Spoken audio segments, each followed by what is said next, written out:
जगदंबा रेणुका आणि जमदग्नी यांच्यातला मूलाधाराविषयीचा जो संवाद आहे तो अत्यंत मौलिक, अत्यंत महत्वपूर्ण असा आहे. आणि तो असा का आहे तर जगदंबा रेणुकेचं स्थान हे मूलाधाराच्या काठाशी आहे आणि जमदग्नींचं स्थान हे सहस्रारामध्ये आहे.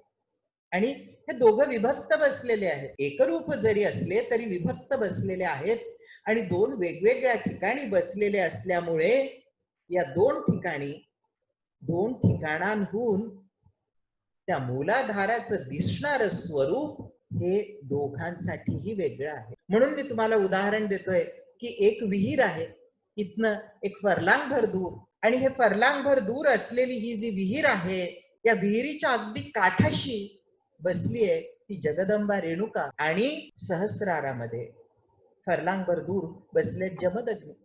आता इथनं आपण फरलांगभर दूर असलेली एखादी विहीर जर बघायला घेतली तर त्या विहिरीचं अवलोकन करताना त्या विहिरीच्या आत नेमकं काय आहे हे काही आपल्याला दिसत नाही, पण ती विहीर मात्र तिथे असते. दुरून बघत असताना ती विहीर दिसत असते, तिच्या आतलं अंतरंग आपल्याला दिसत नाही. पण विहिरीच्याच काठावर बसलं की त्या विहिरीच्या आत डोकावून पाहिल्यानंतर आत काय आहे ते दिसतं. आणि म्हणून जमदग्नी आणि रेणुका ही साधना करत असताना दोन टोकांवर यासाठी बसलेत की निरीक्षण दोन वेगवेगळ्या अँगल्सनी व्हायला पाहिजे. एकसुरी असायला नको, त्यात वैविध्य हवं, चौरस माहिती असायला हवी आणि सगळ्या गोष्टी जाणीवपूर्वक. दोन वेगवेगळ्या ठिकाणून त्या विहिरीचं अवलोकन सुरू आहे आणि दोन वेगवेगळ्या ठिकाणून विहिरीचं अवलोकन करत असताना लांबून मला फक्त विहीर दिसते आहे, पण जवळून त्या जगदंबेच्या स्थानावर पोहोचल्यानंतर तिथून मात्र विहिरीचं निरीक्षण केल्यानंतर आतलं खोल अंतरंग मला जाणवतंय. ते पाणी दिसतंय, त्या पाण्यावर उठणारे तरंग सुद्धा मला स्पेसिफिकली दिसायला लागलेल्या. म्हणजे या पद्धतीनं जर तुम्ही याच्याकडे पाहिलं आणि जमदग्नींचं स्थान आणि रेणुकेचं स्थान याचा विचार केला तर इथं बघताना दोन महत्वपूर्ण गोष्टी अशा की शत्रू हमला करणारे हे माहिती आहे, पण मग सगळीच्या सगळी सेना तुमची एकाच टप्प्यावर जाऊन थांबते का? नाही. दोन जर भाग असतील तर दोन्ही विभागांमधनं त्या शत्रूंचं निरीक्षण करण्याचं काम ही तुमची सेना करत असते. आणि तसंच जीवनाकडे बघत असताना, साधनेकडे बघत असताना, साधनेच्या विविध टप्प्यांकडे बघत असताना दोन वेगवेगळ्या अँगल्स मधनं त्याच्याकडे बघता यावं या दृष्टिकोनातून जगदंबेचं स्थान वेगळं आहे आणि जमदग्नींचं स्थान वेगळं आहे. एक सहस्रारात आहे तर एक मूलाधाराशी आहे. आणि जो मूलाधाराच्या अगदी काठावरती बसलेला आहे तिथं मूलाधाराच्या काठावरती बसून तो समजावून सांगतोय की पहा या मूलाधाराचं स्वरूप कसं आहे. आणि त्या मूलाधाराच्या काठावर बसलेली ही जगदंबा योगेश्वर सदाशिवाला समजावून सांगते ते मूलाधाराचं स्वरूप. आणि यातनं इतकं शिकण्यासारखं आहे, एवढं हे प्रगाढ आहे की मूलाधार जेव्हा जगदंबा त्या योगेश्वर सदाशिवाला समजावून सांगते की या मूलाधाराचं वर्णन वम शम शम सम असं केलेलं. जवळजवळच्या उच्चारांपलीकडे इथं महत्वाची गोष्ट समजून घ्या की ती जगदंबा त्या खोल विहिरीमध्ये डोकावून बघते आहे आणि त्या विहिरीचा अगदी तळ तिला दिसतोय. त्या मूलाधाराच्या तळाशी, त्या विहिरीच्या तळाशी ती जगदंबा रेणुका प्रत्यक्षपणे न्याहाळते आहे. ते कमळ न्याहाळत असताना ती योगेश्वराला या मूलाधाराचं स्वरूप सांगते आहे. बघा अवस्था किती सुंदर आहे. हे जे मूलाधाराचं स्वरूप मी तुम्हाला समजावून सांगतोय हे मी सांगत नाही, जे जगदंबा रेणुकेनं योगेश्वर सदाशिवाला सांगितलं तेच आपल्या गुरु महाराजांनी जसंच्या तसं पाहिलं, तेच आपल्याला वर्णन केलं आणि तेच मी तुम्हाला फक्त स्पष्टीकरणाच्या रूपात सांगतो. चार पाकळ्यांचं कमळ असं त्या मूलाधाराच्या तळाशी त्या जगदंबेला दिसतंय. आणि या 4 पाकळ्याच्या कमळाचं व्यवस्थित स्पष्टीकरण सांगताना आपले गुरु महाराज सांगतात की जगदंबा काय सांगते ते मी सांगणार आहेच तुम्हाला, पण आपले गुरु महाराज त्याला समजावून सांगताना कसं सांगतात आपल्याला बघा.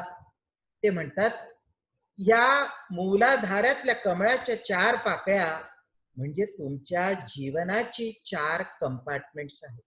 ही 4 कंपार्टमेंट्स किती प्रगल्भ आहेत यावर तुमचं जीवन, तुमचं जीवनमान आणि त्याचबरोबर तुमची साधना अवलंबून असते. परंतु एक अत्यंत महत्वाची गोष्ट लक्षात ठेवायला पाहिजे, जोपर्यंत मन शंका, कुशंका, भीती आणि कन्फ्युजन्सनी व्यापलेलं असतं तोपर्यंत साधना करता येत नाही. यात शिरण्यापूर्वी काही महत्वाच्या गोष्टी. ही साधना मूलाधाराची सांगायला सुरुवात केल्यानंतर अनेकांचे असे मला प्रश्न आले, किंवा आम्ही बसतोय साधनेला पण मन एकाग्र होत नाही, मन भरकटतंय. भरकटू दे. अरे तुमची अपेक्षा काय आहे?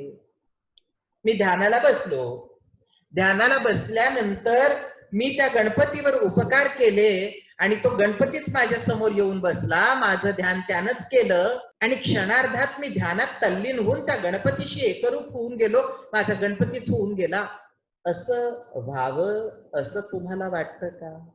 किंवा असं घडेल ही अपेक्षा का बरं आपल्या मनात आहे? जर तुमच्या मनामध्ये असं असेल की मी ध्यानाला बसलो, ध्यानाला बसल्याबरोबर मी तल्लीन झालो, लीनता आली, एकरूपता आली आणि मी माझ्या आराध्याशी एकरूप होऊन गेलो, तर 12-12 वर्ष, असंख्य वर्ष लोकांना तपश्चर्या करावीच लागली नसती.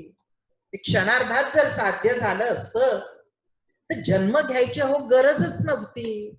ते एखाद्या आईला असं वाटत असतं ना की काय बाई हा मुलगा, ह्याचं तर लक्षच नसतं, हा अभ्यासच करत नाही, याला तर हेच येत नाही, याला तर तेच येत नाही. अगं बाई, मग एक ग्रॅज्युएट मुलगाच जन्माला घालायचा असताना, तो ग्रॅज्युएट होऊनच आला असता जन्माला, तर तुझ्या मागे काहीही राहिलं नसतं. साधनेचं तसंच असतं. ग्रॅज्युएट मुलं जन्माला येत नाहीत, मुलं जन्माला घालून त्यांना एबीसीडी पासून शिकवत न्यावं लागतं आणि शिकवता शिकवता शिकवता मग ग्रॅज्युएशन, पोस्ट ग्रॅज्युएशन, त्याच्या पलीकडे हे सगळं सुरू होतं, घडतं. पण त्यासाठी कित्येक वर्ष जावी लागतात. KG1, KG2, नर्सरी, पहिला दुसरा असं 10वी पर्यंतचे वर्ग, मग 11वी 12वी, graduation, post graduation, doctorate, post doctorate, न संपणारा प्रवास. पण तुम्हाला जर वाटत असेल की मी साधनेचा प्रयत्न करणार आहे, करतो आहे, परंतु एकरूपता साधत नाही आहे, लक्ष लागत नाही आहे, तर अजिबात संकोच वाटू देऊ नका. ही अगदी साधी प्रोसेस आहे. लक्ष विचलित होणं हा तर पहिला मनुष्य स्वभाव आहे आणि म्हणून विचलित जे लक्ष होतं, आता मी जे सांगतोय हे अत्यंत महत्वाचं आहे, म्हणून ते नीट लक्षात घ्या. लक्ष विचलित होतं ते या गणपतीमुळे आणि लक्ष विचलित होण्याचं थांबतं तेही गणपतीमुळे. एक अत्यंत महत्वाची, अत्यंत मोलाची गोष्ट लक्षात घ्या की ध्यान, एकाग्रता, एकरूपता, अद्वैत, फोकसिंग, एकाच ठिकाणी लक्ष केंद्रित करणं हा मूलाधाराचा स्वभाव आहे. आणि मूलाधार कसा आहे तर 4 पाकळ्यांचं कमळ, अर्थ, धर्म, काम आणि मोक्ष, असा त्याचा खरा सिक्वेन्स लावायला पाहिजे. मी परत सांगतो, अर्थ, धर्म, काम आणि मोक्ष, अशी 4 पाकळ्यांची ही स्थिती आहे. आणि या 4 पाकळ्यांच्या ठिकाणी 4 पाकळ्या असलेलं हे नितांत सुंदर असं लाल भडक वर्णाचं कमळ. तो लाल भडक वर्ण का, तर तुम्हाला स्वतःमध्ये लिंपित करून ठेवेल असा हा रंग आहे. लक्ष एकाग्र होत नाही, तर ते एकाग्र करण्यासाठी सगळ्यात पहिल्यांदा गणपतीची या मूलाधाराची साधना करणं अत्यंत मोलाचं आहे. आणि ती साधना करायला सुरुवात केली की लक्ष आपोआप एकाग्र व्हायला लागतं. ध्यान विचलित होण्याची अवस्था कमी व्हायला लागते. एकाग्रता, एकरूपता, तल्लीनता ही येण्यासाठी म्हणून मूलाधाराची साधना सगळ्यात महत्वाची आहे, हे विसरून चालणार नाही. तात्विक दृष्टीने खूप गोष्टी सांगता येतात की अहो लक्ष लागत नाही, हा तर स्वभावच आहे, लक्ष तर विचलित होणारच आहे, ते भरकटतं, पण भरकटत जातं आणि परत जागेवर येऊन थांबतं, म्हणजे त्याला जाण आहे.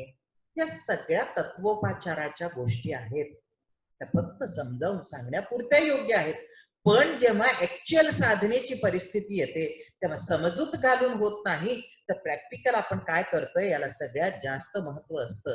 आणि म्हणून साधना करण्याच्या आधी त्वां योगिनो ध्यायन्ति नित्यम, का बरं अशी अवस्था येते? प्रत्येक योगी सगळ्यात पहिल्यांदा मूलाधारापासून का सुरुवात करतो?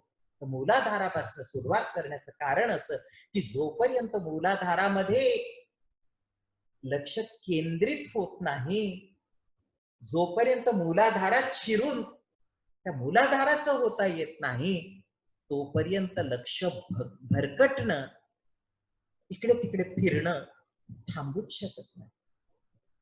बरं जातं कुठे?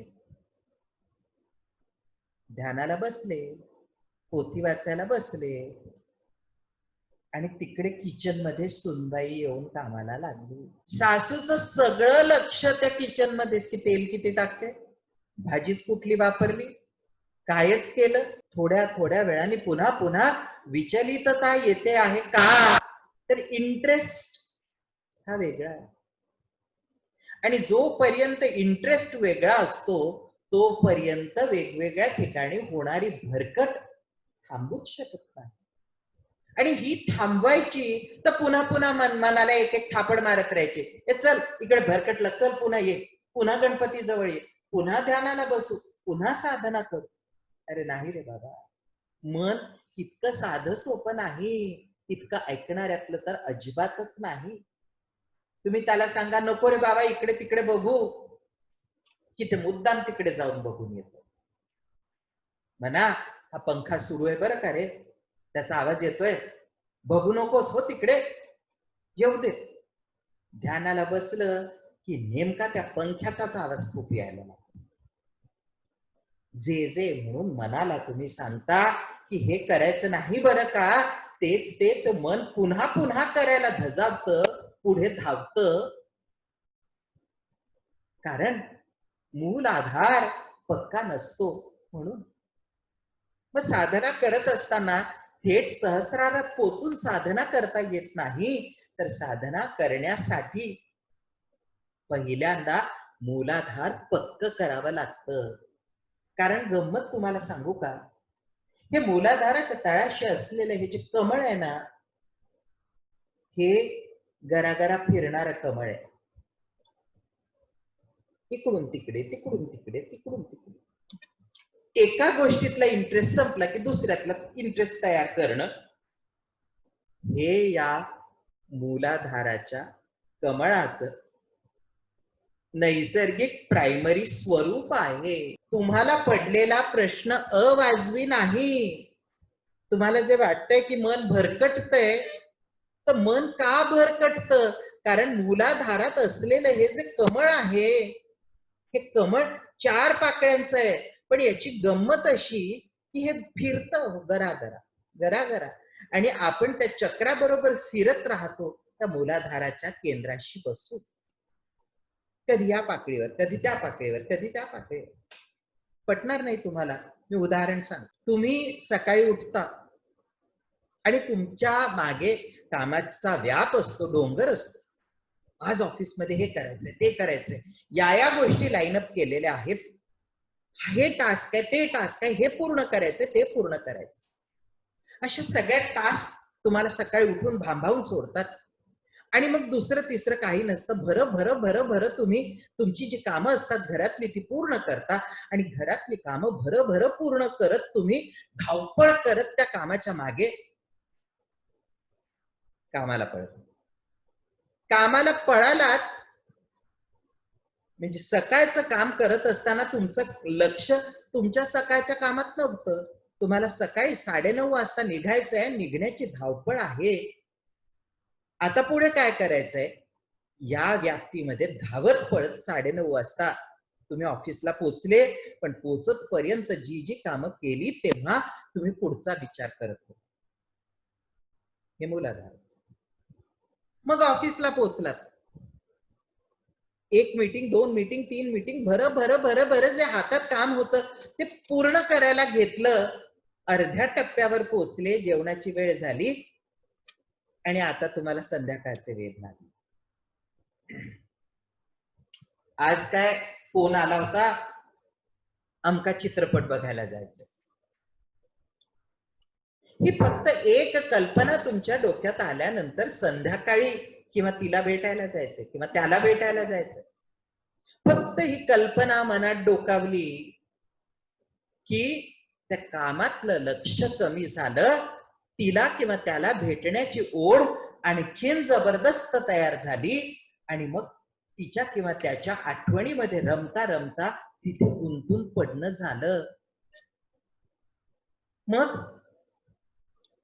कसं बसं काम आटोपलं, तयारी केली, संध्याकाळी त्याला किंवा तिला भेटायला गेले. भेटायला जात असताना पुन्हा रोमांच होता मनामध्ये, रोमांस होता मनामध्ये. तो सगळा असा छान उराशी घेऊन या सगळ्या कल्पना मनाशी बांधून मग तुम्ही गेलात. पण तिला किंवा त्याला भेटत असताना पण आता तुमच्या मनामध्ये घरी जायचंय, उशीर होतोय, घरी असे बघा. तिथं सुद्धा ज्या दिवसात अर्धा दिवस तुम्ही ज्या क्षणाची वाट पाहण्यामध्ये घालवला, तिथं पोचल्यानंतर पण तुम्हाला स्थिर होता आलं नाहीच. आता तुम्हाला संध्याकाळी घरी जायची ओढ लागली. आई काय म्हणेल, वडील काय म्हणतील, आणखीन काही व्यवधानं असतील, अशा सगळ्या विचारातून तिला किंवा त्याला भेटताना पण तुम्ही आणखीनच वेगळ्या विचारांच्या चक्रामध्ये होतात.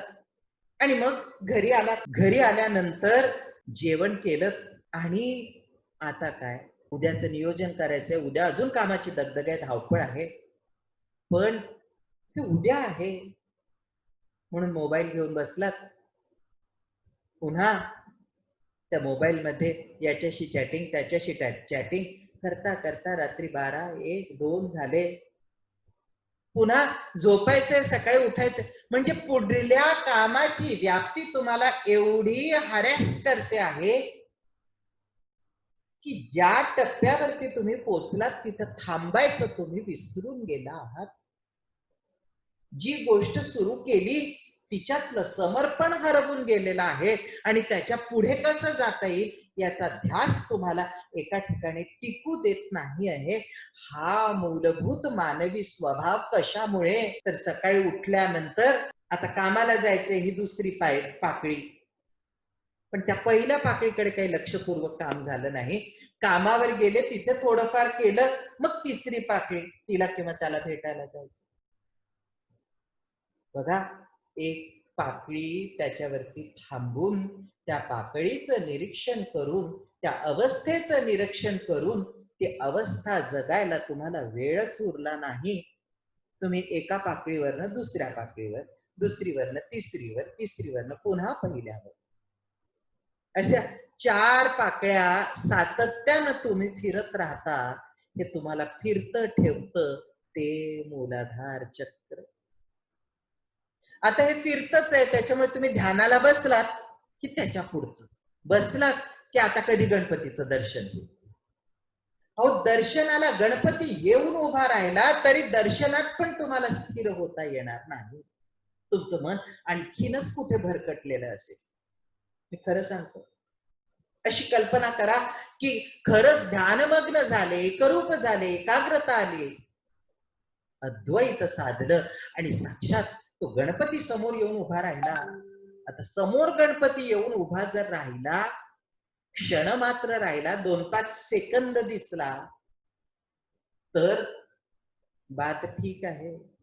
तासभर जर खरंच गणपती समोर येऊन बसला, तर त्या गणपतीशी तरी एकरूप होता येईल का? तर नाही. मग त्याच्या हातातला मोदकच दिसेल, भूकच लागेल. तो मोदक मला कसा खायला मिळेल याचीच. बघा, न थांबणार हे चतुर्विध चक्र म्हणजे मूलाधार. त्याला चक्र का म्हटलंय? व्हर्लपूल आहे, एनर्जी रिगर्गेशन्स आहेत, वगैरे वगैरे असंख्य गोष्टी जरी इथे असल्या तरी अत्यंत मोलाची आणि महत्वाची गोष्ट म्हणजे जे सतत एका ठिकाणी स्थिर होऊच देत नाही, तुम्हाला फिरतच ठेवतं, त्यालाच तर चक्र म्हणतात. मग जर चक्र असं असेल, मूलाधार असा असेल, आणि ते फिरता फिरता फिरता फिरता असं प्रचंड वेगानं फिरता फिरता असा प्रचंड वेग, ऊर्जा, शक्ती, त्यातनं एक व्हर्लपूल तयार झाला आणि तुम्ही त्याच्या केंद्राशी जाऊन बसलात आणि आता स्थिर झालात, फिरणं थांबलं, तर मग कुठेही पाहिलं तरी त्या 4 पाकळ्यांची अवस्था संपता संपत नाही. या एका ठिकाणी पोहोचल्यानंतर पण एक गोष्ट जाणवेल की मग तो अर्थ असू देत, धर्म असू देत, काम असू देत, मोक्ष असू देत, सेंटरला जर पोहोचता आलं तर हे सगळं सारखं दिसायला लागतं. मग अर्थ पण सारखाच असतो, कामही तेच असतो, धर्मही तोच असतो आणि मोक्षही तोच असतो. या 4ही पाकळ्या जेव्हा समसमान दिसायला लागतील त्यावेळेला आपल्याला असं म्हणता येईल की स्थिरता आली, फिरणं थांबलं. पण ती स्थिरता येण्यासाठी, ते फिरणं थांबवण्यासाठी साधना करावीच लागेल. फिरताय गोल गोल, अचानक थांबून बघा, धपकन पडा. तसं साधनेचं असतं. अचानक जर मन स्थिर झालं ना, तर तुम्ही जास्त अस्वस्थ व्हाल, जास्त त्रस्त व्हाल, धडपडाल, पडाल, लागेल, पुन्हा उठता येईल का हे पण सांगता येणार नाही. आणि म्हणून नीट समजून उपासना केली पाहिजे, साधना केली पाहिजे. आणि साधना करत असताना त्या मूलाधार जेव्हा ती जगदंबा रेणुका डोकावून बघते त्या विहिरीमध्ये, तेव्हा काय दिसतंय? तर लाल भडक रंगाचं 4 पाकळ्यांचं कमळ तिला दिसतंय. पण ते निरंतर फिरतंय. कुठं? तर स्वाधिष्ठानाच्या पाण्यामध्ये. स्वाधिष्ठानाच्या पाण्यामध्ये ते चक्र असं निरंतर फिरताना दिसतं. एक पंखा फिरतो आहे 4 पाकळ्यांचा, समजा 4 पात्यांचा पंखा तुमच्याकडे आहे आणि तो सुरू केला आणि नॉर्मल स्पीड मध्ये फिरतोय. मग तुम्हाला 4 पाकळ्या दिसतात का? नाही. नुसतंच फिरणार एक वलय दिसतं, त्याला गती असते, त्यातनं वायू स्फुरत असतो, आनंद स्फुरत असतो, पण त्या पंख्यांच्या 4 पाकळ्या काही दिसत नाही. ही अवस्था आपली मूलाधाराची अवस्था आहे, हे विसरून चालणार नाही. बघा, गुरु महाराज जेव्हा हे सगळं वर्णन करतात तेव्हा मला फार धन्य धन्य वाटत असतं माझ्या गुरु माऊलीचं. परमहंस परिव्राजकाचार्य श्रीमद वासुदेवानंद सरस्वती टेंबे स्वामी महाराज. नाव जरी आपण देत असलो तरी साक्षात दत्तप्रभू असे माझे गुरुदेव. आणि एक एक वर्णन करताना, साधना समजून सांगताना किती बरं खोलात शिरून सांगावं त्यांनी. की मला म्हणाले, दादा अरे ती विहीर, त्या विहिरीतलं कमळ पाहिलं ना, 4 पाकळ्या वगैरे सांगतायत, असं काही दिसत नाही बाळा. त्या 4 पाकळ्या इतक्या गरगरा फिरत असतात की फक्त लाल वर्तुळ आपल्या नजरेला दिसतात प्रथम, आणि आपणही त्या लाल वर्तुळांसारखे सातत्यानं फिरत असतो, भिरभिरत असतो. स्थिरता येत नाही. आणि स्थिरता आणणं हे तर मूळ साधनेचं तत्व होय. साधना करतोय कशासाठी? तर स्थिर होण्यासाठी. आणि स्थिर होण्यासाठी जर साधना करायची, गुरु महाराजांनी साक्षात दत्तप्रभूंचाच मंत्र दिला. ओम द्राम दत्तात्रेयाय नमः. तर लगेच काही दत्तप्रभूंची साधना करता येत नाही बाळा. पहिल्यांदा या मूलाधाराच्या कमळाच्या 4 गरागरा फिरणाऱ्या पाकळ्या, त्यांची गती हळू करत न्यावी लागते. ती गती हळूहळू कमी होते. काय सांगतात बघा, की ती गती हळूहळू कमी होते. साधना म्हणजे काय, तर मूलाधारात गरागरा फिरणाऱ्या ह्या 4 पाकळ्यांचा जो पंखा आहे त्याची स्पीड हळूहळू कमी करत नेणं म्हणजे प्रथम मूलाधाराची साधना. तुम्ही मला हसत असाल, पण मी जेव्हा तुम्हाला अतिशय स्लोली ही मूलाधाराची साधना सांगतोय, किती दिवस झाले आपण मूलाधारच बोलतो आहोत. त्याचं कारण असं की मूलाधार समजल्याशिवाय, मूळ आधार गवसल्याशिवाय उभं राहता येत नाही. त्या फिरणाऱ्या पंख्यांवर पाय ठेवून बघा, तुमची भिरभिर संपणारच नाही, ती सातत्यानं सुरूच राहील. पण भिरभिरायचं नसेल, स्थिर व्हायचं असेल, एका जागी उभं राहायचं असेल, तर पहिल्यांदा काय, आत्ताची आपली अवस्था म्हणजे काय अवस्था आहे, तर गरा गरा गरा गरा फिरणारा पंखा आहे 5च्या स्पीड. आता त्याला असं खटकन बंद केलं ना तर बत्कन पडा. तसं काही होऊ देता येत नाही. या पंख्याची स्पीड एक एक न कमी करत न्यावी लागते. 5 वरनं पहिल्यांदा 4 वर, मग 3 वर, मग 2 वर, मग 1 वर, आणि नंतर तो बंद करता येऊ शकतो. आणि म्हणून साधना करत असताना जर घाई होत असेल तर ती घाई बाजूला सारायलाच पाहिजे. घाई करून चालणारच नाही. मूलाधाराची साधना ही अत्यंत स्थिर, शांतपणे, स्तब्धपणे करण्याची साधना आहे, घाईघाईनं करण्याची साधना नाही. आणि आपलं परमभाग्य आहे की साक्षात वासुदेवानंद सरस्वती स्वामी महाराज आपल्याला हे मूलाधार समजावून सांगतात. काय सांगतात बघा, की ती जगदंबा डोकावून बघते त्या विहिरीमध्ये. म्हणजे ती कुठं बसली आहे बघा, तर या मूलाधाराच्या विहिरीच्या काठावर बसलेली आहे.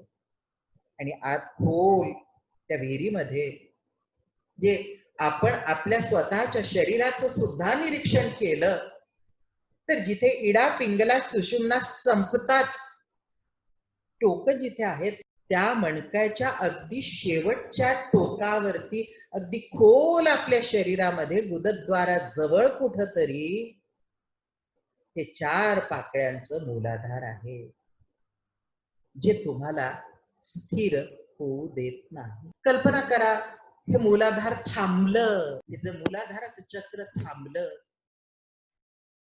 तर मी जे सांगतोय हे नीट समजून घ्या. धर्म, अर्थ, काम आणि मोक्ष हे 4ही समान दिसायला लागते. ज्याही गतीने तुम्ही म्हणा, ज्याही पद्धतीनं म्हणा, हे सगळं सारखंच दिसायला लागेल. एक समभाव येऊन जाईल. आणि हा समभाव आला की द्वैत संपून जाईल. तुम्ही स्थितप्रज्ञ होऊन जा. स्थितप्रज्ञ होणं ही साधनेतली अत्यंत पराकोटीची अवस्था. आणि ही पराकोटीची अवस्था कुठे प्राप्त करावी लागते, तर त्या मूलाधारामध्येच प्राप्त करावी लागते. त्यानंतर मग स्वाधिष्ठान, मणिपूर, अनाहत, विशुद्धी, आज्ञा, सहस्रार असा प्रवास सुरू होतो. तो पुढचा प्रवास तर बरोबर आहे किंवा खूपच पुढे आहे. मूळ काय, तर मूलाधाराची साधना.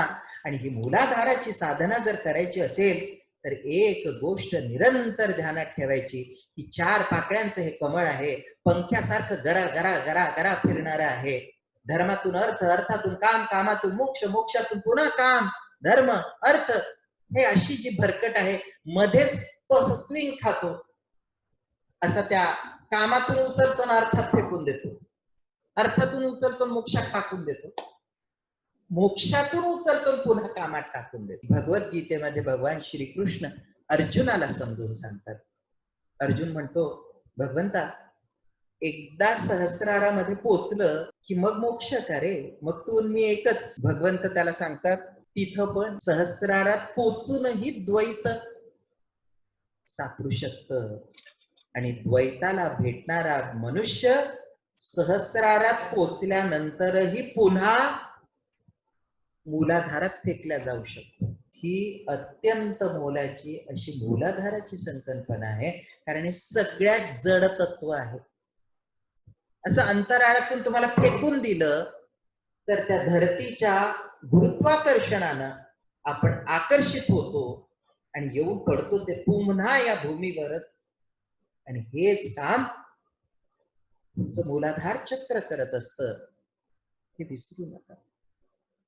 आणि म्हणून गुरु महाराज सांगतात की जेव्हा हे चक्र गरागरा फिरत असतं तेव्हा दिसताना या सगळ्या पाकळ्या एकत्र झालेल्या दिसतात आणि एका लईमध्ये त्या वेगवेगळ्या फक्त गरागरा फिरताना असे सर्कल्स आपल्याला फिरताना दिसतात. एक पंखा घरचा लाल रंग लावा मस्त सुरू करा, ही लाल वर्तुळ तुम्हाला गरागरा फिरताना दिसते. पण याच्या पुढे जे गुरु महाराज सांगतात ते सगळ्यात महत्वाचं आहे. आता स्वतःच्या मूलाधाराकडे बघत असताना साधना करायची म्हणजे काय करायचंय, सगळ्यात पहिल्यांदा तर या मूलाधाराच्या पंख्याची स्पीड हळूहळू कमी. वेळ लागणार आहे मला तुम्हाला हे सगळं अगदी कण कण उलगडून दाखवत असताना, पण मला असं वाटतं की आपण घाई करायचं काहीही कारण नाही. टप्प्याटप्प्यानंच हे समजून घेतलं तरच मूलाधार चक्र कळू शकतं. साधना करायची म्हणजे काय करायचं आहे, तर टप्प्याटप्प्यानं या मूलाधारातल्या 4 पात्यांच्या पंख्याची स्पीड आपल्याला कमी करत न्यायची आहे. आणि ती स्पीड कमी करत नेली की 1 वर ती स्पीड आल्यानंतर तुम्हाला त्या 4 पाकळ्या वेगवेगळ्या फिरताना दिसतील. आणि ते पण फिरणं थांबल्यानंतर मग तुम्हाला जाणीव होईल की या मूलाधाराला 4 पाकळ्या आहेत आणि प्रत्येक पाकळीचं वेगळं असं अवलोकन तुम्हाला करता येईल. आता काय दिसेल, 4 पाकळ्या वगैरे काही दिसणार नाहीत, गरागरा फिरणारा फक्त पंखा दिसेल.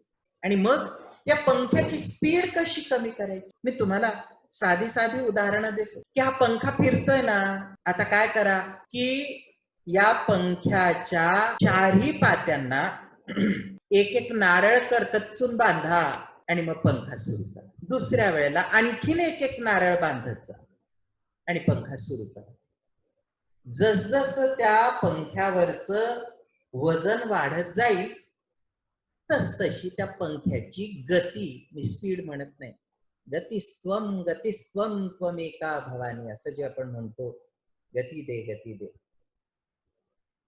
त्या गतीबद्दल तुम्हाला सांगतोय की जडतत्वाची साधना वाढत गेली, मूलाधारावर बसलेली जगन्माता जगदंबा जी आहे ती हा पंखा गरागरा गरागरा फिरवते आहे.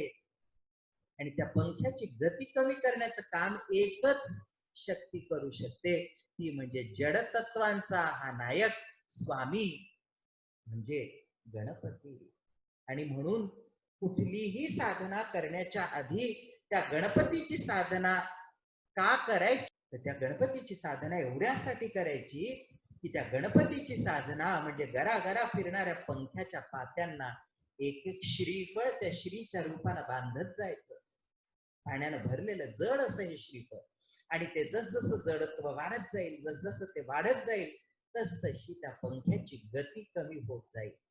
आणि एक अवस्था अशी येईल की आता ते वजन, त्या गणपतीचं वजन एवढं वाढलेलं असेल की आता त्या पंख्याची फिरण्याची ताकदच राहणार नाही. त्या अवस्थेला आपण मूलाधाराच्या साधनेसाठी तयार झालो, स्थिर झालो असं म्हणता येईल. अत्यंत मोलाचं आहे, अत्यंत महत्वाचं आहे. आणि मग हे कसं शक्य होणार, तुम्ही जर म्हणाल की मी ध्यानाला बसलोय, फार प्रयत्न केले बरं का, पण मन गरागरा फिरत होतं, तर त्याची स्पीड एकदम कमी करण्याचा प्रयत्न करणंच चुकीचं आहे. ही सगळ्यात मोलाची गोष्ट लक्षात ठेवा. ती हळूहळूच कमी झाली पाहिजे. त्या पंख्याला एक एक करूनच नारळ बांधल्या गेलं पाहिजे. मात्र हे नारळ बांधत असताना या पात्याला बांधलं तर त्याच्या विरुद्ध पात्याला दुसरं, मग तिसरं आणि त्याच्या विरुद्ध पात्याला चौथं, असं जर केलं तरच त्या पंख्याचाही समतोल राखता येतो आणि तो पंखा वेडावाकडा न फिरता सरळ फिरत राहतो. सांगण्याचं तात्पर्य पुन्हा लक्षात घ्या. साधना करत असताना अतिघाई केली, चुकीच्या पद्धतीनं त्या गणपतीची साधना केली, चुकीच्या पद्धतीनं नारळ त्या पंख्याच्या पात्यांना बांधायला सुरुवात केली, तर साधना करणाऱ्या साधकाचाही तोल कधी जाईल हे तुम्हाला सांगता येणार नाही. आणि म्हणून समतोल अशी साधना घडायला पाहिजे. समतोल अशी साधना घडण्यासाठी काय करायला पाहिजे, तर भरकटणाऱ्या मनाची स्पीड कमी करण्याचा प्रयत्न करायचा. आणि ही स्पीड कमी करण्यासाठी 4 महत्वाचे टप्पे मी तुम्हाला सांगणार आहे, जे आपल्या साधनेमध्ये तुम्हाला निरंतर वापरायचे आहेत. एक झालं की दुसऱ्या टप्प्याला श्रीफळ बांधता आलं पाहिजे. पहिला टप्पा म्हणजे सुमुख अशा त्या गजवदनाचं दर्शन. किती सुंदर आहेत बघा. हे 4 टप्पे मी जे तुम्हाला सांगतो आहे, गुरु महाराजांनी सांगितले ते किती मौलिक, किती सुंदर आहेत बघा. की स्पीड कमी करण्यासाठी एक एक श्रीफळ त्या 4 पात्यांच्या कमळाला बांधत जायचे आणि त्याची गरागरा फिरण्याची जी गती आहे ती गती नियंत्रणात आणायची आहे. आणि ते करण्याचा पहिला टप्पा म्हणजे सुमुख अशा एकदंताचं दर्शन. म्हणजे भरकट होत असताना पहिल्यांदा आता काय केलं, गरागरा फिरतंय बरं का, फिरू देत रे, मर तिकडेच, माझं लक्ष कुठे, तर त्या गणपतीच्या सुहास्य वदनाकडे. हा गणपती, त्याच्या बाजूला ती गरा गरा गरा गरा पाती फिरत. अरे फिरू देत लाख तिकडे, माझं लक्ष मी कुठे एकाग्र केलंय, तर त्या पात्यांच्या मध्ये स्थिरावलेल्या सुहास्य वदन सुमुख अशा त्या गजाननाकडे. आणि म्हणून मूर्ती पूजा ही गणपतीच्या उपासनेतली, मूलाधाराच्या साधनेतली पहिली पायरी ठरते. गणपती कसा असावा याविषयी पण काही प्रश्न आले, म्हणून मी हे स्पष्टीकरण पण तुम्हाला देतो. आपल्याकडे चांदीचा गणपती असतो, पितळेचा गणपती असतो, क्वचित कुणाकडे सोन्याचाही असतो, कुणाकडे मातीचा असतो, कुणाकडे रंगवलेला असतो. पण अत्यंत महत्वाची गोष्ट लक्षात घ्या, ध्यानाला बसण्यासाठी साधना करताना मात्र शेंदूर चर्चितच गणपती, लाल रंगाचाच गणपती आपल्याला साधनेसाठी घ्यायला पाहिजे. लक्ष कुठं एकाग्र करायचं. पांढऱ्या रंगामध्ये लक्ष एकत्रित करता येत नाही. मूळ जर एक साधी गोष्ट तुम्हाला सांग, तुमच्यातल्या जितक्या स्त्रिया आहात त्यातल्या असंख्य जणी कुंकू लावतात. कुठं लावता हो? असं नाकाच्या शेंड्यावर नाही, गालांवर चांगलं दिसेल, लावून बघा. छे छे, कुंकू इथंच लावलं. कुठं? त्या भ्रुकुटी मध्याच्या वर. का? तर तिथं एखादी स्त्री जेव्हा लाल भडक पिंजराचं कुंकू लावते, जे पुन्हा गणपतीचं अत्यंत मोलाचं स्वरूप आहे, हे कुंकू काय करतं? पिंजराचं लावायचं, हळदीपासूनच तयार केलेलं कुंकू लावायचं. हे तुम्ही जर लावलं आणि डोळे मिटले आणि लक्ष तुम्ही त्या कुंकवाकडे थोडा वेळ जरी दिलं, तर तुमच्या असं लक्षात येईल की त्या पिंजराचा मंद सुगंध तुम्हाला जाणवू शकतो. आणि असं लाल कुंकू लावलं की बघणाऱ्याची दृष्टी पहिल्यांदा त्या लाल कुंकवाकडेच जाते. मग ते तुमच्या डोळ्यांकडे जात नाही, ओठांकडे जात नाही, नाकाकडे जात नाही, शरीराच्या इतर कुठल्याही भागाकडे जात नाही. बघणारा मनुष्य पहिल्यांदा त्या लाल रंगामुळे तुमच्या भुगुटी मध्यावर असलेल्या कुंकवाकडेच बघतो. आजकालच्या मुली कुंकूच लावत नाहीत. मला त्या वेगळ्या विषयावर बोलायचं नाही, पण लाल रंगाचं पिंजराचं कुंकू लावलेली एखादी स्त्री समोर उभी राहिली, अरे वर्षात एकदा तरी नवरात्रामध्ये असं लाल पिंजराचं कुंकू लावून बघा आणि स्वतःची अनुभूती घ्या. केवळ स्त्रियांनीच नव्हे तर पुरुषांनी सुद्धा लाल भडक पिंजराचं कुंकू असं भुरकुटी मध्यावर लावा आणि कुठल्याही व्यक्तीच्या समोर जा. तुमच्या असं लक्षात येईल की तो त्या लाल रंगामध्ये अडकूनच बसतो समोरचा माणूस आणि तो स्थिर होऊन जा. लाल रंगाचं कुंकू लावणाऱ्या स्त्रीकडे अशी नजर उचलून बघण्याची ताकद कुठल्याच पुरुषात सहज होणार नाही. एवढं त्या लाल रंगाचं महत्व आहे. आणि लाल रंगाच्या शेंदूर चर्चित लाल भडक रंग असला तरी चालेल, त्या लाल भडक रंगाच्या गणपतीचं जेव्हा ध्यान करायला आपण बसतो आणि त्याच्याचकडे बघतो, तेव्हा सहसा लक्ष पटकन विचलित होत नाही. म्हणून शेंदूर चर्चित लाल रंगाच्या गणपतीचंच ध्यान करायला पाहिजे. शास्त्र आहे सगळं, थोतांड काहीच नाही, फेकाफेकी काहीच नाही. जर त्याला व्यवस्थित समजून घेतलं आणि ज्या पद्धतीने आपल्याला गुरु महाराज समजावून सांगता आहेत त्याच पद्धतीने याच्याकडे जर बघण्याचा प्रयत्न केला तर त्या मूलाधाराची तुमची साधना निश्चितच बळकट होत जाईल, भरकट कधीही होणार नाही. आणि त्या अनुषंगाने जे प्रश्न पण येत होते त्या प्रश्नांनाही मला तुम्हाला उत्तरं द्यायची होती. त्याचबरोबर तुमच्या मनात आणखीनही जर प्रश्न असतील तर निश्चित ते प्रश्न माझ्यापर्यंत येऊ द्या. मी अर्थात गुरु महाराजांसमोर ठेवेन आणि ते जे काय त्याच्याबद्दल आपल्याला सांगतील ते पण तुम्हाला कळवण्याचा मी निश्चितच प्रयत्न करेन. असंख्य लोक त्यांचे प्रश्न विचारता आहेत. तुमचेही काही प्रश्न असले तर येऊ देत. पण साधना करताना गणपती कसा असावा तर शेंद्री लाल रंगाचा शेंदूर चर्चित गणपती असावा. एका घरात 4 लोक साधना करतात, मग गणपती 4 ठेवायचे का?